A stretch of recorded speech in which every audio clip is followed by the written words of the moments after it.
अस्सलाम वालेकुम नाज़रीन, सराबर कदाब से मुखातिब है। कुछ आम तरीन खबरें हैं आपके सामने रख देते हैं। टीसीएम के ऊपर एक इंटरव्यू हुआ और उस इंटरव्यू में अहद वफा जो आईएसपीआर का ड्रामा है उस पर सख्त तरीन तनकीद हुई। तनकीद के बाद ड्रामा तो मौजूद है, यानी अहद वफा तो मौजूद है, लेकिन वो इंटरव्यू गायब हो गया है। इंटरव्यू मुजाफात की सैर पर चला गया है, पता नहीं किसी ने फूंक मारी है, गायब हो गया। इंटरव्यू पता नहीं किधर गया है। इंटरव्यू देने वाला भी अब इंटरव्यू नहीं दे रहा। इंटरव्यू के जो टोटे सोशल मीडिया पर वायरल हुए थे वो टोटे भी वहां से गायब कर दिए गए। तो अचानक से इंटरव्यू होता है, वायरल होता है, लेकिन वायरल इंटरव्यू गायब हो जाता है। होता यह है कि टीसीएम या जो ऐसे बड़े जबरदस्त किस्म के प्लेटफॉर्म है, जो चीजें वायरल होती हैं मजीद शेयर की जाती हैं, एक दफा फिर उन्हें कम्युनिटी दी जाती है। लेकिन ये अजीब और गरीब किस्म का इंटरव्यू था कि उसके बाद आखिरी दफा ही था, उसके बाद इंटरव्यू नजर नहीं आया। इसके ऊपर बातचीत करते हैं। फिर नाज़रीन, मरियम साहब जो मियां अस्पताल में गई थी, उसके बाद डॉक्टर्स धड़ाधड़ वीडियो बना रहे हैं, धड़ाधड़ वीडियोस बना रहे हैं। इस पर भी बातचीत करते हैं। लेकिन सबसे पहले जो बड़ी खबर है, पाकिस्तान में पार्लियामेंट जाहिर है एक अलामत है डेमोक्रेसी की, जमहूरियत की। उसका एक जॉइंट सेशन था, यानी कौमी असेंबली और सेनेट के तमाम तरह अरकान वहां पर मौजूद थे। वहां पर supreme commander of the armed forces, head of the state of Pakistan, रियासत के सरबराह जनाब आसिफ अली जरदारी साहब ने तकरीर की है। अब जरदारी साहब ज्यादा किस तरह से सदर बने हैं, ये पूरा मामला चलाए गए हैं और ये खरीदो फरोख्त के जरिए और सारे मामला चलाकर जरदारी साहब को सदर बनाया गया है। देखिए, एक होती है लेजिटिमेसी। कोई भी बंदा हो ना, थगड़ हो या जिस भी लेवल पर बंदा हो, अगर उसके पास कोई ना कोई लेजिटिमेसी है तो उसका एक एहतराम है, उसका एक इंपैक्ट होता है, उसकी मौजूदगी का एहसास होता है। बदकिस्मती है कि जरदारी साहब अब किस तरह से पहुंचे और कैसे पहुंचे और फिर उन्हें रियासत का सरबराह बना दिया गया है। ये वही मोहतरम जरदारी साहब हैं कि जिन दिनों इनके ऊपर केसेस थे और ये व्हील चेयर में एक जगह से दूसरी जगह जाया करते थे, उन दिनों पीम्स अस्पताल की बाकायदा से रिपोर्ट है कि मोहतरम जरदारी साहब का आधा दिमाग काम करता है, आधा नहीं करता। पाकिस्तान में पॉलिटिक्स का इन्हें ऐसा पंडित कहा जाता है कि पाकिस्तानी सियासत में कुछ भी कर सकते हैं, कुछ भी कर सकते हैं। और हमेशा याद रखिएगा, ये कुछ भी जब करते हैं तो किसी के साथ मिलकर कुछ ही करते हैं। यानी जरदारी साहब ने जब भी पॉलिटिक्स के अंदर कुछ किया है, कहीं ना कहीं से किसी ने सीटी मारी थी, आंख मारी थी, उसके बाद ही जरदारी साहब मुफाहमत के बादशाह, फलाने ढिमकाने, कभी भी पाकिस्तान के अंदर जो पॉलिटिक्स का सियासी डायनामिक्स का जो ढांचा है उसे तब्दील जरदारी साहब नहीं कर सके। लेकिन जरदारी साहब ने बहरहाल कौमी असेंबली के अंदर बतौर president of Pakistan, supreme commander of arm forces, head of the state of Pakistan, रियासत के सरबराह के तौर पर वहां पर खिताब किया है। खिताब के अंदर खैर उन्हें बोलने नहीं दिया गया, शदीद तरीन नारेबाजी हुई है, खौफनाक किस्म की नारेबाजी हुई है। उमर अयूब साहब ने इसका आगाज किया और वहां पर नारे लगे हैं कि तेरा यार मेरा यार, इमरान खान, इमरान खान। और ये इतना ज्यादा इमरान खान हो रहा था कि जरदारी साहब घर में जाकर सोएंगे तो उनके कानों में वो टन टन की आवाज आएगी, इमरान खान, और ये नारे सब उनके कानों में आएंगे। फिर नारे लगे अर्दली के, यानी आप अर्दली हैं, अर्दली हुकूमत है, अर्दली सदर है, अर्दली वज़ीर आज़म है, इसके बहुत ज्यादा नारे लगे। फिर ये भी नारे लगे गोली क्यों चलाई, ये भी बहुत सारे नारेबाजी हुई है। फिर इमरान खान को रिहा करो, फ्री इमरान खान, ये बहुत ज्यादा नारे, यानी इतने ज्यादा नारे थे कि खौफनाक हद तक। अब पाकिस्तान का जो सरकारी टेलीविजन है उसने अपोजिशन को दिखाया नहीं, वो जरदारी साहब पर ही कैमरा रखे हुए थे। अब ये उन्होंने गलत किया, क्योंकि जरदारी साहब के एक्सप्रेशंस बार बार चेंज हो रहे थे, बार बार चेंज हो रहे थे, हर मिनट, हर 2 मिनट बाद तब्दील हो रहे थे, क्योंकि उनकी जो गुफ्तगू है उसे सुनना अजाब था। यानी वो आपके लिए अजाब है। आप मीडिया में, यूट्यूब पर जाकर वीडियो देखेंगे, आप जरदारी साहब की गुफ्तगू नहीं सुन सकते, आपको पढ़ना पड़ेगा, अखबार के अंदर आपको पढ़ना पड़ेगा या न्यूज वेबसाइट्स के ऊपर जाकर पढ़ना पड़ेगा कि जरदारी साहब ने असल में कहा क्या है। इतने खौफनाक किस्म के नारे लगे हैं। अभी जॉइंट सेशन था, यहां पर वजीर आजम साहब मौजूद थे, तमाम वज़रा मौजूद थे, फिर मरीम साहबा खुद मौजूद थी, उसके बाद बाकी सूबों के जो सीएम है वो मौजूद थे, गंडापुर साहब के अलावा सदर साहब मौजूद है, यानी तमाम तर जो पाकिस्तान के आम तरीन शख्सियात मौजूद थे। लेकिन आर्मी चीफ साहब मौजूद नहीं थे। वहां पर तमाम तर जो सर्विसेज चीफ हैं पाकिस्तान के वो मौजूद नहीं है, यानी पाकिस्तान की जो मिलिट्री लीडरशिप है उनमें से कोई भी बंदा वहां पर मौजूद नहीं था। अब जाहिर अगर वो मौजूद होते, अगेन उनका एक इंपैक्ट था, सिग्निफिकेंस थी, नहीं मौजूद, अगेन इसके इंपैक्ट है, सिग्निफिकेंस है। आज से कुछ दिन पहले नजम सेठी साहब ने एक प्रोग्राम में कहा था, उनसे जब पूछा गया था कि आर्मी चीफ साहब आएंगे तो भी नारे लगेंगे, क्योंकि जाहिर है वहां पर गैर मुल्की सफीर भी मौजूद थे, और जब अगर आर्मी चीफ साहब के सामने नारेबाजी होती उसका इंपैक्ट बिल्कुल अलग जाता और शायद बहुत ज्यादा खराब जाता। तो सेठी साहब का यह कहना था कि यह मुमकिन है कि आर्मी चीफ साहब आए और नारे ना लगे, ये उन्होंने कहा। लेकिन उन्होंने कहा यह भी मुमकिन है आर्मी चीफ साहब आए ना। बहरहाल हुआ यह है कि आर्मी चीफ साहब, ये तमाम तर जो सर्विसेज चीफ्स हैं मिलिट्री के, वो वहां पर मौजूद नहीं थे। गैर मुल्की सफीर मौजूद थे। बहुत सारे साफी रिपोर्ट कर रहे हैं कि गैर मुल्की सफीर जब ये प्रोटेस्ट हो रहा था, एहतजाज हो रहा था, उनके करीब भी तहरीक इंसाफ की शख्सियत मौजूद हैं, लिहाजा उन्होंने अपने मोबाइल फोन से भी वीडियोस बनाई हैं।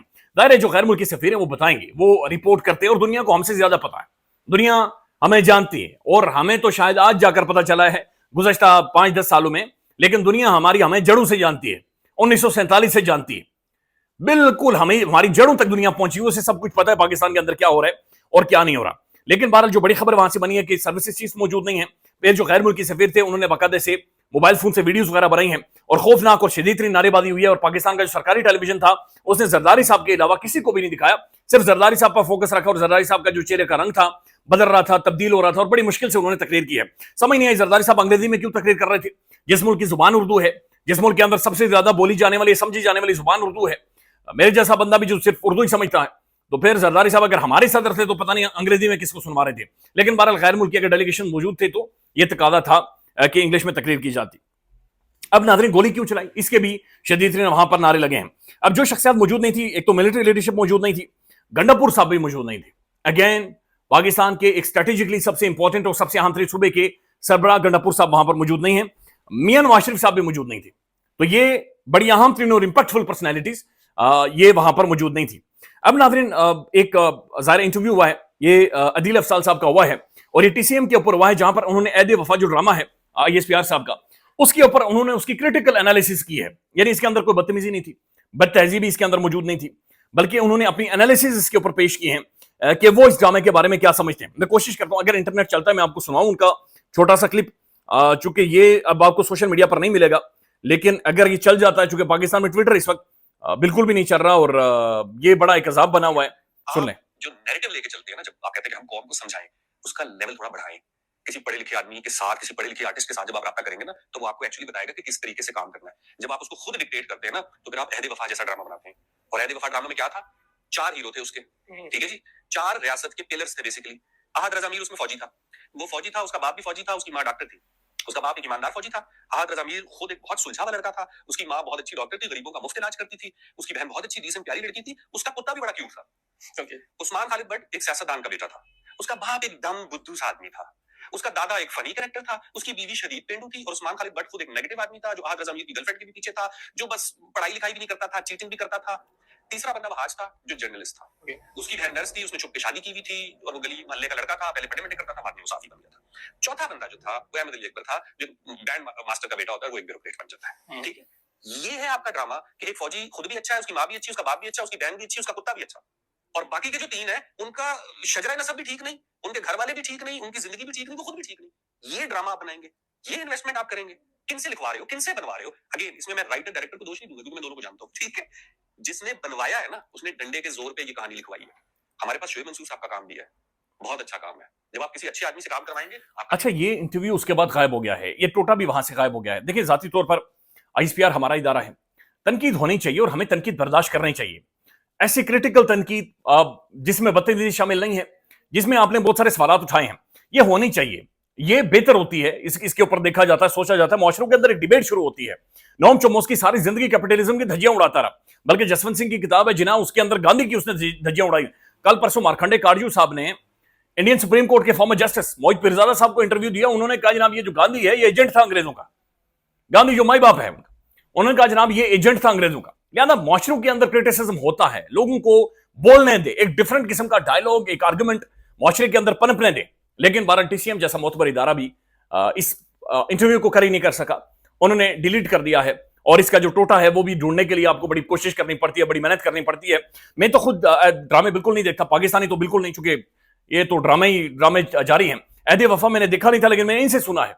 अब जाकर ड्रामे देखेंगे और समझेंगे कि वाकईतन ऐसा ही हुआ है।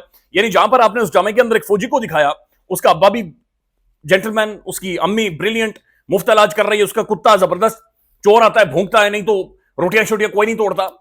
और बाकी जो हैं, जो पॉलिटिशियन है, देखें पॉलिटिक्स, पता नहीं पाकिस्तान के अंदर ये आर्गुमेंट दिया जाता है कि रियासत बचानी है, सियासत नहीं बचानी। भाई ये दुनिया का सबसे भोंडा तरीन आर्गुमेंट है। सियासत है तो रियासत है, स्टेट की डेफिनेशन ही पॉलिटिक्स डिफाइन करती है। पॉलिटिक्स दुनिया का सबसे मोतबर लिटरेचर है। दुनिया के अंदर सबसे ज्यादा अगर कोई जबरदस्त सुलझा हुआ मोहतरम काम है तो वो पॉलिटिक्स है, वो सियासत है, वो सियासियात है।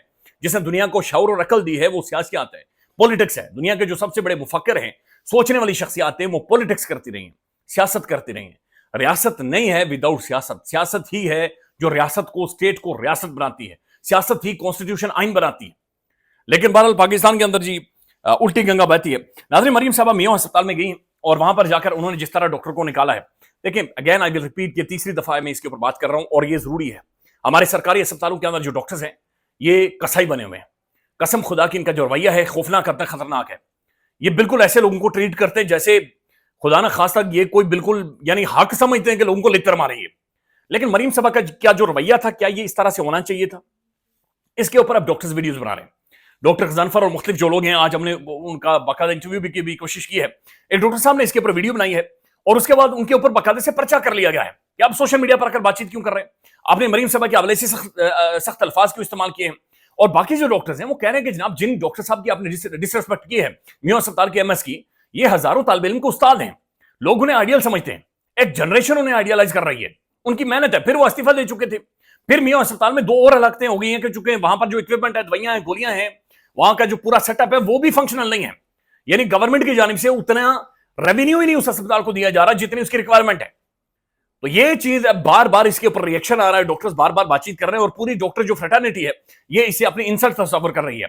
लेकिन दूसरी तरफ जाहिर है एक सवाल मौजूद है कि जब मरीम साहब बातचीत कर रही हैं तो हमारा जो पढ़ा लिखा हाईली क्वालिफाइड प्रोफेशनल्स है डॉक्टर्स, ये बकरियां क्यों बने हुए थे?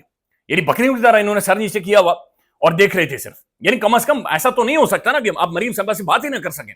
आप पूछ तो सकते थे कि मरीम साहबा ओल्ड रखें, कैमरे ऑन है, आप इस तरह से इंसल्ट ना करें। ये 2-3 चीजें जी नहीं समझे, एक बड़ा कंस्ट्रक्टिव डायलॉग वहां पर हो सकता था। लेकिन डॉक्टर्स ने बेहतर समझा कि हाथ यहां पर बांधने हैं, बकरियों की तरह सर अपना नीचे कर देना है। ख्याल रखिएगा, अपडेट करेंगे। अल्लाह हाफिज।